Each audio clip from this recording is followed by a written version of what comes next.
Hello. Welcome again to the Telusk Forum. It's the Back to School edition. Today, Ayub talks to Ali about his return to a new term at the high school as head boy. We enjoy another prayer space from the Bevans family. Then Vaughan plays for us. And finally, Jeremy talks to me about a Bible story that we may well have forgotten, the Tower of Babel.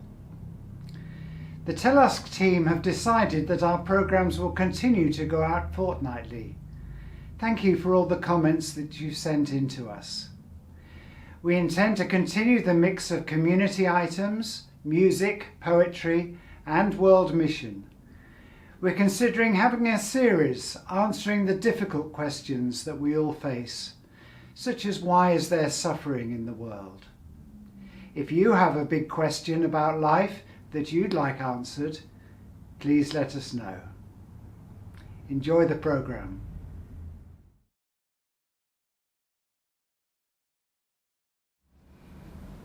Hi, I'm talking to Ayub today on the eve of an important part of his school life. It's about a few months since we talked to you and your brothers at the beginning of lockdown, and here we are at the beginning of September and school starting. Yeah. So how do you feel about starting this new school year? Do you feel safe? I'm very excited to start the school year. We've been off for approximately 4 to 5 months. Yes. So it's a long time waiting. Yes. So I'm very excited to go back. Good. Do I feel safe? Yeah. I think the threat has somewhat disappeared, yet it's still there. And our age group is less likely and less vulnerable. However, the threat is still there. But no, I feel like we're safe to go back, and we should go back. Good. Yes. On national television this morning, Ayub's head teacher was talking about the measures that have been taken by Crickhowell High School to make the school safe. So that bodes well for you. Yeah, indeed. So what subjects are you going to be studying this year? So this year I'm going to be studying maths, English and religious studies. And it's a continuation of what I did last year. Yes. And it's a progressive stage. Right. Of what I learned last year. Yes. So this is your final year. Yeah, this is at school. Yeah. So this year is called A2, and this is the final bit before I head off to university. Yes. Now this summer has been difficult for people who sat their GCSEs and A-levels, and you'll be aware of that. So, speaking for yourself, do you hope that you actually take the exams next year? Quite frankly, I anticipated the May exams this year in 2020. I was really looking forward to my exams. I thought I prepared quite efficiently, and I managed my time well to reach that stage. And I was quite disappointed when I learnt that we won't have exams this year. Yes. It was kind of like a blow. Yes. And I was disappointed, but good news came when they said, you will still have some sort of grades, which will kind of, translate what you did in the year. Next year, I'm really looking forward to my exams. Again, I've already started planning how I'm going to do, how I'm going to manage my time. Yes. And there is talk of making them a month or so later to give you longer for learning. I think that's only fair. Yes, that seems sensible. Yes, that's right. So we've talked about what you're going to be studying, but studying isn't the only responsibility that you're going to have this year. Would you like to tell us about your special role? Yeah, so I found out about a month or two ago that I'm the new head boy, which is a role that I always dreamt of. Never thought I would actually get it. So when I applied and went through the grievous interview process, I was glad to come out of it with a big award and make my family proud. It was a big achievement, but it comes with lots of responsibilities. lots of duties that I have to undertake, and it's something that I'm really looking forward to next year. So you represent your school. Yes. I guess you'll need to prioritise your time a bit more carefully with your extra things to fit in. Yeah. Yes. I mean, of course, right now I'm still not quite sure what my duties will be like in the current status of COVID. But I'm really looking forward to it. Yeah. So are you feeling a bit nervous as well, or you're going to meet it head on? I think growing up in a church background, it gives you a sense of, it gives you the ability to talk to people who you normally don't talk to. It gives you the ability to stand up on the altar and do a reading. It gives you the ability to kind of talk to people who are older than you, and which you just normally wouldn't get. And I feel like it kind of prepares you for roles such as, head girl or head girl. It prepares you for these roles, and I feel like I'm so glad and so blessed to have this this gift of growing up in a church, growing up in a Christian community. Right. Yes. And I feel like that will help me towards my role as head boy. And I'm nervous and not sure what's going to be there for me. But I feel like I have the right tools I need to take this job on. Yes, those things you mentioned have built your confidence. Yeah, exactly. Through these years. Yes. Well, many people are proud of you, as well as your family and the church family, and we are praying for you and for all the students going back to school, because we're conscious of the pressures that have been on you, and we wish you well. Yeah. And we especially wish you well as head boy, but Thank also you. in your studies. And thank you very much for talking to us and sharing this with us. Well, it was a great pleasure when I heard you guys wanted to talk to me about going back to school and my responsibilities.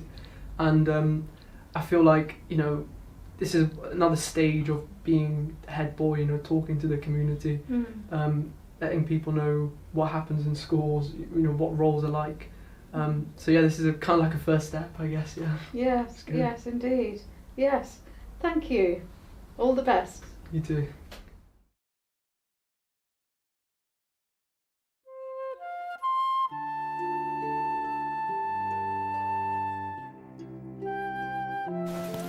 There was once a man called Noah, and he was a good man, and because he was a good man, God asked him to do something special. He asked him to make a boat, a great big boat, and in this great big boat all the animals came in, 2 by 2.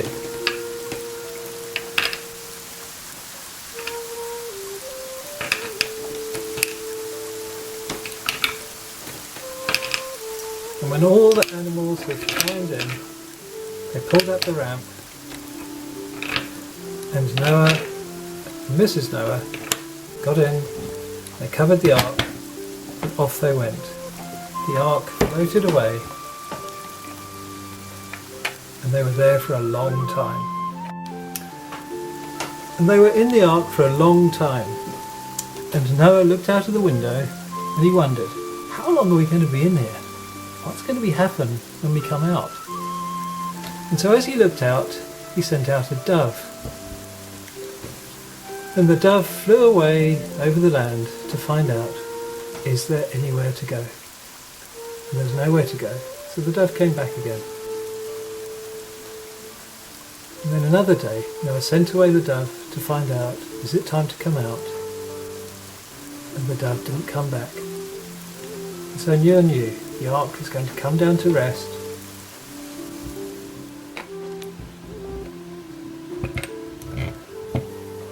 And it would be time to get out.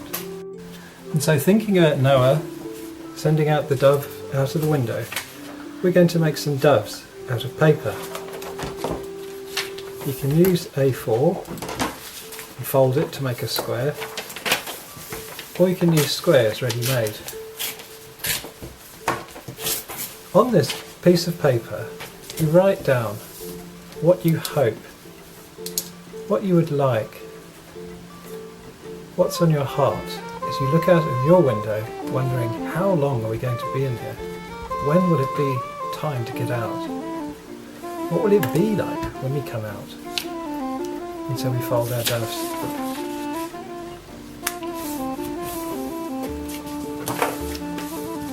So first you fold the triangle,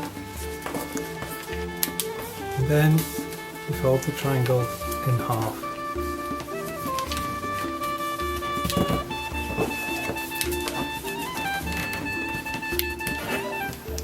And when the triangle is folded in half, you fold one side back again like that, and half again, like that. And then you fold the other side back the other way. So if you look at it from on top, it looks like this.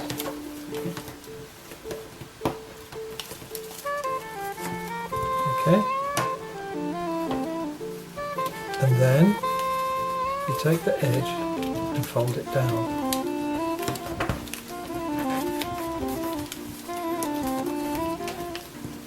See?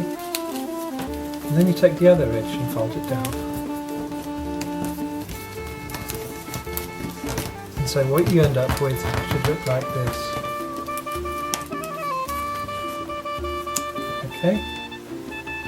And then, having folded it like that, you unfold part of it and crease it down. See, unfold part and crease it down.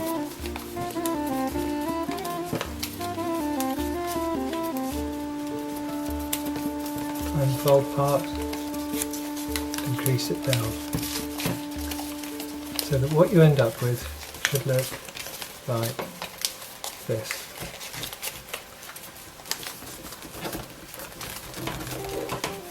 Can you see?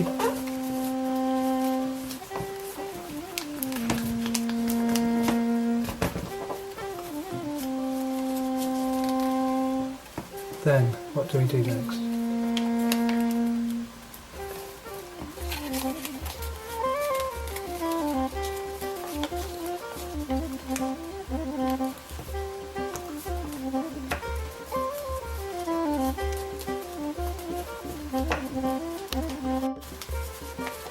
So when it's like that, take the front and bend it over, like that. And then bend it back on itself.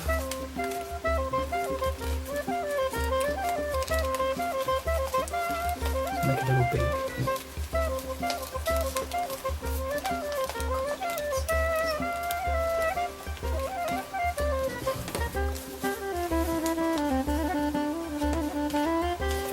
Fold up the wings like that.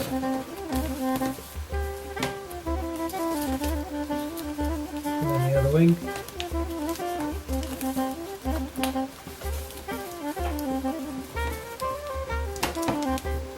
And crease it round to make the tail.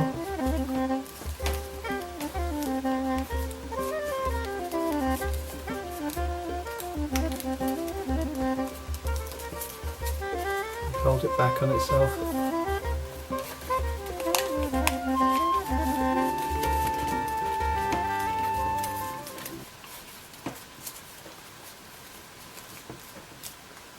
And then when it's opened up, you make a flat tail.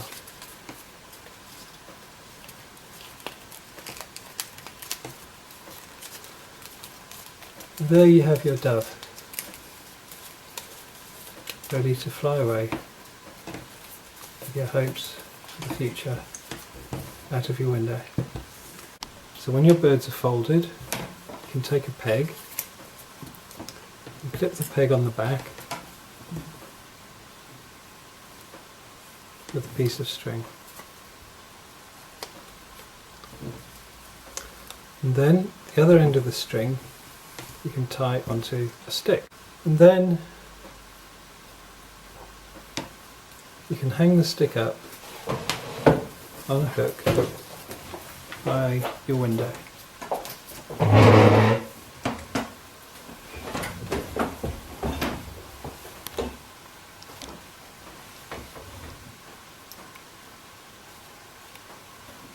There's your doves. So next time you open the window, you can imagine the doves flying out with all you want. Amen.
Well, hi Jeremy, welcome today to Telusk. Good to see you again. I think you've got a story for us today, an Old Testament story, is that right? Yeah. I think lots of people have heard of the Tower of Babel, but if you ask them when did you actually last read the story of the Tower of Babel, I think most people kind of go, quite sure. When did you actually hear a bit like that last? myself, actually. Yeah. But often when you think of it, there's that the famous picture by some Dutch Renaissance artist based on the Colosseum with the spiraling steps going up. But it's actually a really important story in Scripture. It's one of these things when you just read it, it's only a few verses long. Right. But it's of deep importance to understanding Scripture as a whole and who we are and who God is and all that kind of thing. I think you need to remind us of the story, Jeremy, because I've certainly forgotten it. I don't know if anybody else has. Right. Well, it's after the flood. After the flood of Noah, God has touched the earth because he says he's grieved at the wickedness in people's hearts. Noah's come out and his children have had children. The world's filling up again. And it says they went eastward to the plain of Shinar and they built this city.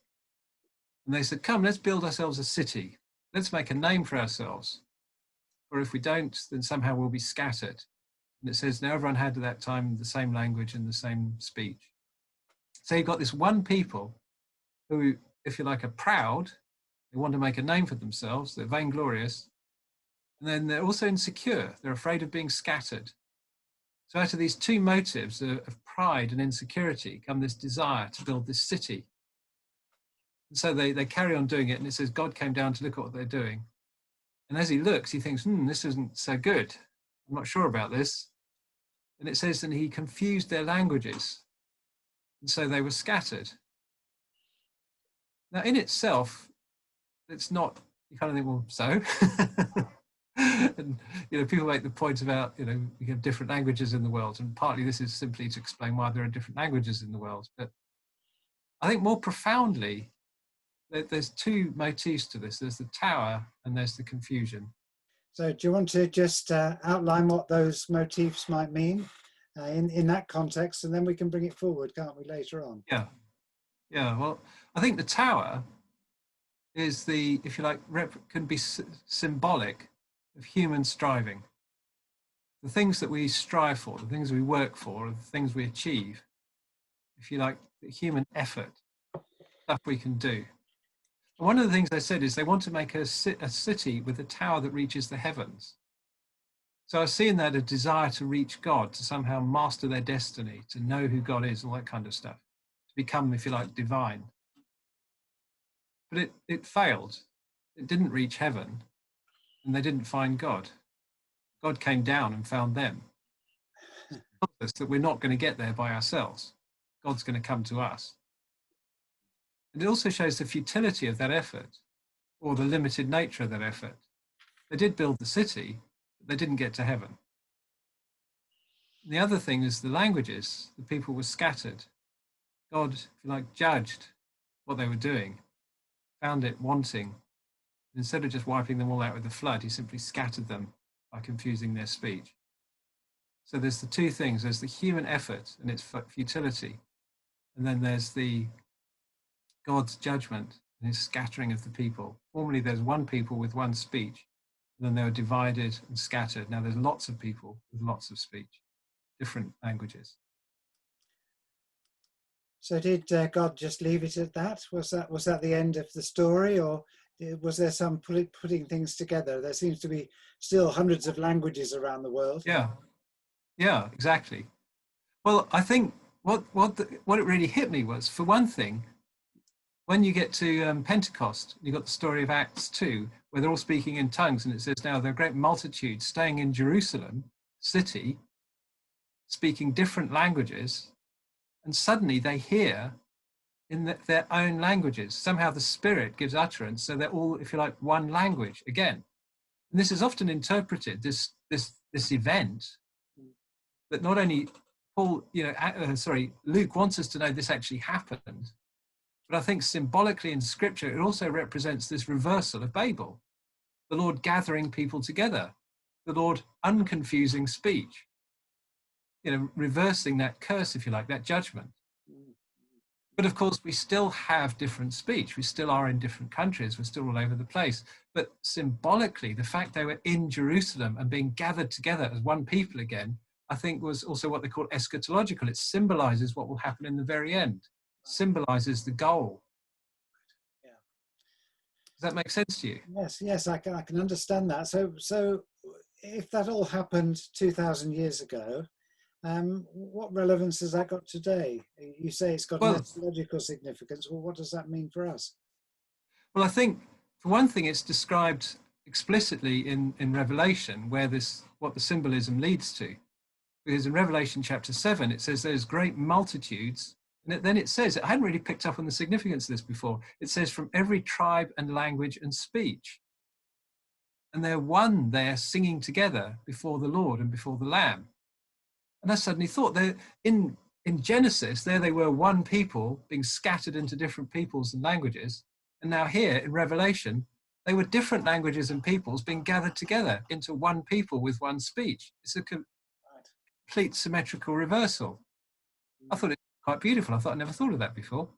And then, symbolically, you've got the city built by men, the city of Babylon, or Babel, which failed.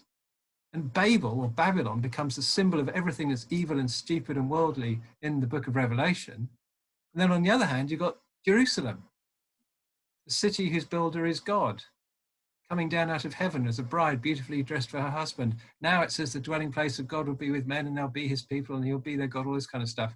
And then it describes the perfection of this city, which is built by God. And then if you kind of think, no, it's a bit wild to kind of read these things together, it actually says in the letter to the Hebrews, Abraham left the city which he was in, and he says, come to a new land, which I'll show you. And Paul says, Abraham was looking for a city whose builder, whose architect was God. And the thing was, he never found it. He never got there. He lived in a tent. He lived as a wanderer. But he was waiting for that city. And people have often interpreted the traveling of Abraham as kind of symbolic of our traveling towards God, our traveling towards the city which we never find on earth, but which we're assured of in Scripture we will find in heaven.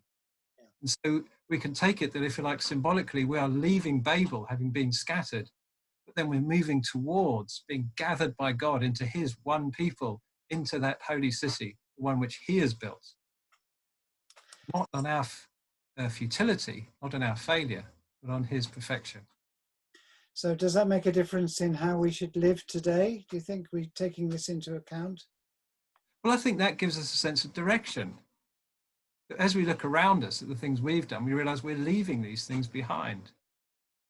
And we're moving towards the things that God has done.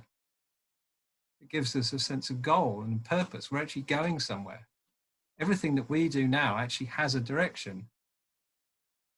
Now, I remember Don. Do you remember Don Rossiter? Yes. Old guy, you know, retired policeman. He once told me he'd been retired longer than he'd actually worked as a policeman.